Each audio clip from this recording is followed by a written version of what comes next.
Estamos de volta com o Decisões e Argumentos de hoje, que conta com a participação da professora titular da PUC São Paulo, no programa de estudos de pós-graduação em Psicologia Clínica, doutora Maria Helena Pereira Franco, e com o professor de Gerontologia da Faculdade Evangélica Mackenzie do Paraná, doutor Rubens de Fraga Júnior. Doutor Rubens, a Covid, a experiência da ameaça de morte, a tensão causada pelo isolamento social e outras variáveis do tipo, tem aumentado o suicídio, ou pelo menos as tentativas de suicídio ou manifestações de desejo de suicídio entre idosos? Olha, a gente tem observado, assim, uma acentuação. Se o indivíduo, se o paciente ali, se o idoso, ele já tem algum sintoma ou se faz algum tratamento já psiquiátrico para depressão, a gente está observando muito aumento dos casos de transtorno de ansiedade. Não sei o que a professora Marilena pode falar, mas a gente vê transtorno de ansiedade, aumento de casos de síndrome de pânico também e de estresse pós-traumático, né? A gente tem notado isso. Quanto ao aumento, assim, os casos de suicídio no Brasil, assim, de acordo com 2019, o último boletim mostrou que é maior do que a população de jovem, né? Porque o idoso ele não tenta suicídio, né? Uhum. Ele tem a ideação suicida, ele já tem o planejamento e ele executa com meios letais, né? Então a gente observa isso. Eu não tenho essa informação agora, mas é uma área para ser investigada, né? Eu pensei assim Quando a no gente plano fala, mais simbólico, de tipo entregar os pontos, entende? Isso está rolando? Ah, eu acho que tem muita Covid, tá? Então não vou manter aqui a minha tentativa de segurar os pontos, por assim dizer. Como você vê desse ponto de vista? Existe isso ou não? eu acredito que não, viu? Uhum. Eu tenho visto, sabe, com relação aos idosos que nós atendemos em ambulatório, eu vejo que eles têm, assim, o que eu chamo de resiliência, né? Que a professora também conhece bem. Eles têm muita resiliência, sabe? Parece que eles estão mais resistentes a essa situação de tensão. Eles reclamam de não poder sair. Tem uma cidade aqui próxima, tem um paciente meu, ele estava falando agora há pouco ainda comigo. Poxa, doutor, eu gostaria muito de colocar uma camisa, até mesmo um blazer, né? E até o centro da cidade para admirar lá os passarinhos, né? Quer Uhum. dizer, só você pode fazer isso, desça no seu prédio lá e dê uma volta na quadra, mesmo de máscara, mantenha distanciamento, não fique conversando muito com as pessoas. Eles estão se queixando disso, sabe? O que também eu vejo se você tiver um propósito de vida, né? Que os japoneses chamam de Ikigai, né? Os centenários de lá daquela ilhazinha que tem lá no Japão, lá, eles que vivem mais de... O Japão tem mais de 40 mil centenários hoje, né? Então, eles têm esse senso de propósito de vida, né? A razão para se levantar de manhã da cama, ter uma rotina, né? Horário para se alimentar, horário para fazer exercício, horário para ter contato com as outras pessoas, né? Mas ainda há pessoas, eu acredito, naquelas fases que a Elizabeth Kubler-Ross lembra, nas reações de luto, né? Negação, raiva, barganha, depressão e aceitação, elas são mecanismos normais do nosso ego, né? E eu vejo eles aceitando, pelo menos os idosos que eu tenho tido contato, aceitando ou pedindo muitas vezes ajuda também para profissionais de confiança na área da psicologia, na área da geriatria e da psiquiatria. Uhum. Doutora Maria Helena, como você tem visto isso do ponto de vista da sua experiência clínica? Quais são os sintomas que você anda aí encontrando, tendo que lidar, né, do ponto de vista dos seus pacientes? E também como você acha que, do ponto de vista desse ciclo do luto, essas pessoas estão vivendo? É no plano da aceitação, da negação? Como é que é a sua experiência disso daí? A questão do aumento da ansiedade, as questões vividas mais frontalmente, principalmente pela ideia da proximidade da morte, ou por aquilo que eu disse, né, os seus contemporâneos, as pessoas da sua geração morrendo, isso leva o indivíduo a pensar no fim da sua vida e de como ele pode gerenciar o fim da sua vida.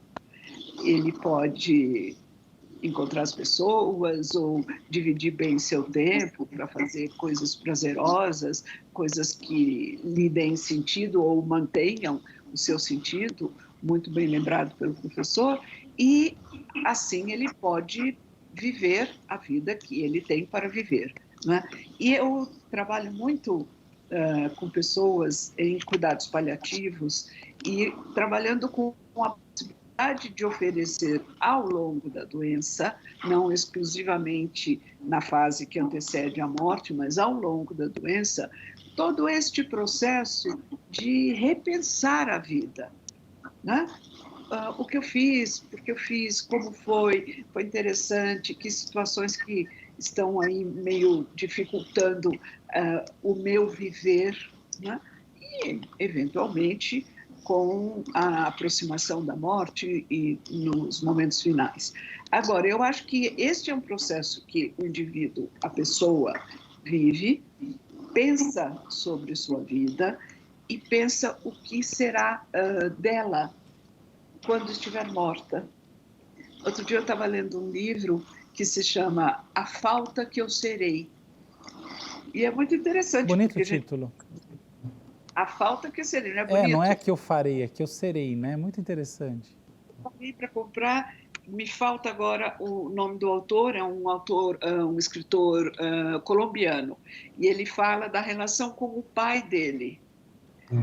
Então, pensar a falta que ele será para os outros, a partir da experiência da falta do pai. E, então, lembrando disso, né, nós estamos inscritos na história de alguém. Os idosos têm muitas histórias inscritas na sua história, na sua biografia, né? E tudo isso vai com ele.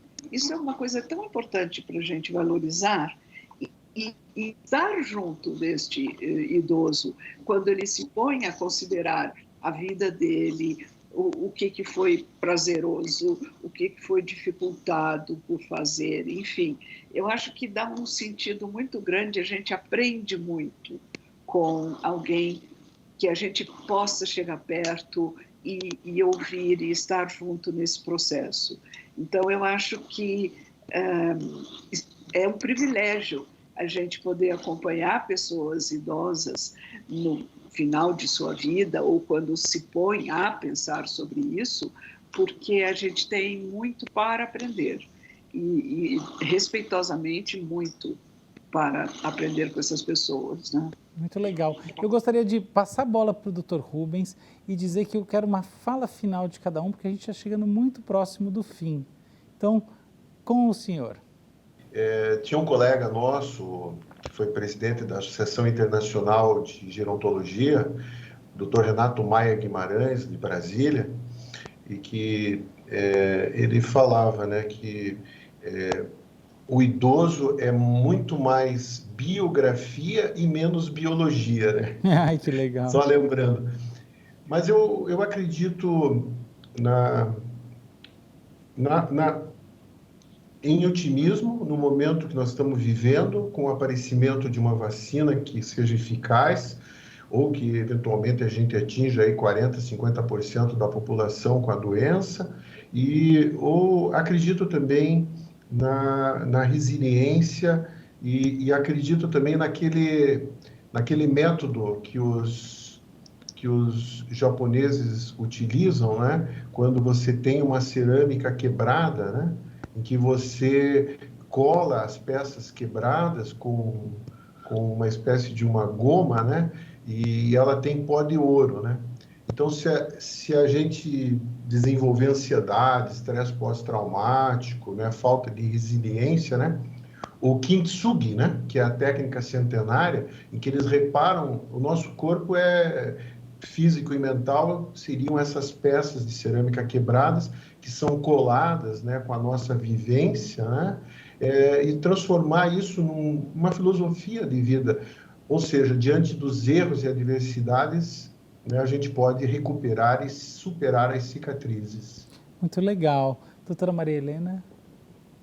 É muito bonita a imagem mesmo. Sim. É uma lembrança para a gente falar aqui. E sim, se eu posso dizer alguma coisa para encerrar, é pensar, eu sou uma idosa, grupo de risco, tudo isso, e penso que é tão importante quando a gente vê nos mais jovens, na geração mais jovem, e existe este respeito pelo idoso, não é? Como exatamente uma pessoa que tem biografia, não é? E como é bom a gente poder mostrar isto, não é? A gente não é aquela pessoa que põe no sol, tira do sol, né? A gente tem biografia, a gente tem história, e como para os mais novos que vão se acercar disso que pode ser dividido, como é uma oportunidade positiva para eles. Eu gosto muito quando